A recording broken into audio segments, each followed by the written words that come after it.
Last fall, I was at the Glenpool Chamber of Commerce meeting and had the privilege of listening to Gentner Drummond, the Attorney General for the state of Oklahoma. And he tells a story that's the epitome of intentional leadership.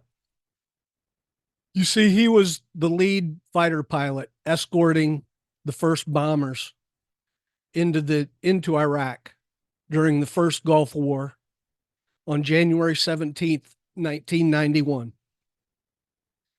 As they were leaving the danger zone, Gentner was the last fighter out since he was their leader. And the nearby AWACS that was controlling the mission ordered him to peel back and take out one lone hostile enemy aircraft.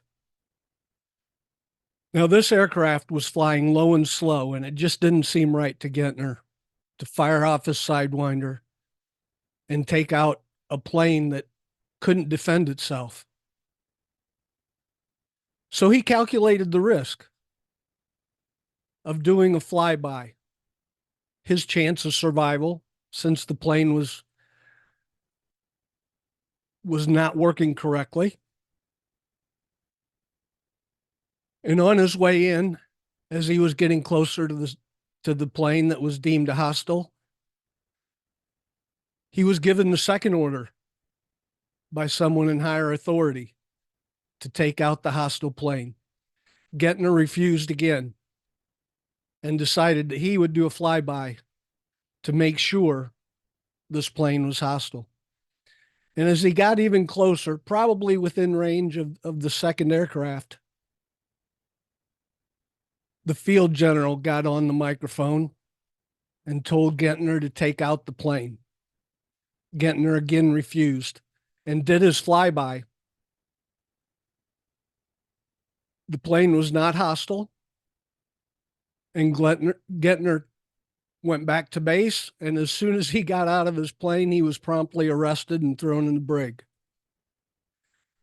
Word got back to the base a few hours later that the plane Gentner refused to take out was a friendly prince. He didn't specify which prince. But this just goes to show what intentional leadership truly looks like. He could have easily taken that plane out from a long distance, completely safe from anything that plane could have done to him, and blamed it on the command. But he was in the thick of it. He knew something wasn't right with the plane, and it was too easy of a target. You can lead your business in exactly the same way, by intentionally focusing on what matters and not only doing what's right, but doing what's right the right way. I'm Luke Fry, and I was the first franchisee of Image First. I owned Image First for 20 years. And during that time in Cincinnati, we not only grew Image First into Dayton and the Columbus area, but I was also blessed to be able to be a firefighter and eventually the fire chief for the village of Terrace Park for 11 years. Now, what does intentional leadership look like? There's 9 actions that you can take as the business owner to intentionally lead your franchise, your small business that owns a franchise. Number 1 is self-reflection. Are you and your team doing what's right the right way?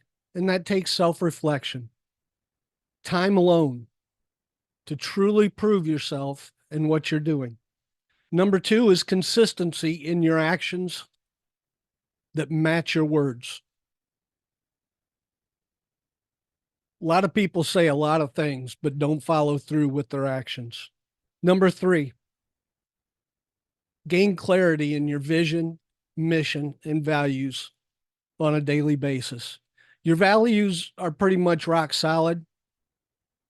Your mission could change based on the outside influences. What is your competition doing? Do you have to change your mission in order to be more successful? In your vision, you'll gain clarity over time on exactly what it is and how it is you impact your community and those around you. Number 4 is have a mindset of continuously learning. You're better today than you were yesterday, and you're not as good as you'll be tomorrow. Always have the mindset of continuous growth. Number 5, work, celebrate, and serve are all the same word, avoda, in the ancient Hebrew language. There wasn't compartmentalization. There wasn't work-life balance. It was all wrapped up into one thing. Is your life adding value to your work, celebration, and serving? Adaptive communication, and I learned this more as a fire chief than anything else, but not everybody listens and hears what you have to say in the same way. Increased self-awareness is not only an increase in how and why you make the decisions you do, but also the impact that you have on the others around you. So adaptive communication and learning what each individual responds to is key. Have a personalized development plan for everybody on your team. Again, everybody's different. They're in a different place. They all learn in a different manner. Group coaching, group training is fantastic, but also have an individual plan for each person. What is it that your small business that owns a franchise does to uplift your community? How do you make the lives of people around you better? And last, number 9, is make sure you have a trusted advisor, a business mentor that can not only hold you accountable, but gives you a different perspective and mindset on how to look at challenges that you are going to face as a franchise owner.